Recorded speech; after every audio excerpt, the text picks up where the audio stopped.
hindi rin happy na nakakausap niya na mga senators? Marami-rami din. Siguro more than 10. Sa akin, naiintindihan ko pa kung ano ka lang quiet ka lang at tinatansya mo yung sitwasyon. Maintindihan ko pa yon. Pero to be an apologist, ibang level yun eh. Di ba? Ibang level. Is either sumisip-sip ka or natatakot ka na ma-filean ka ng kaso, or worse, you actually believe na tama yan. We ran for the Senate precisely because itutulak namin kung ano yung ikabubuti ng ating bansa at pupunahin namin yung mga mali na nangyayari sa bansa.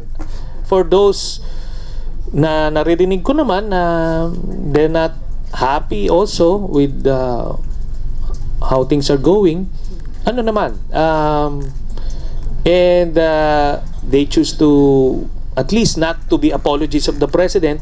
Ako, I appreciate that. Kasi maaring they're just giving him time to correct himself. Pwede mo pang sabihin yun. Ako, I'm allowing him that, allowing them that.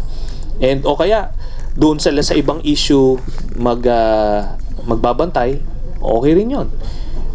Pero yun na nga, to really make justifications, make alibis, and be apologies of the president, ibang ano yun that makes you an enabler of these evil deeds.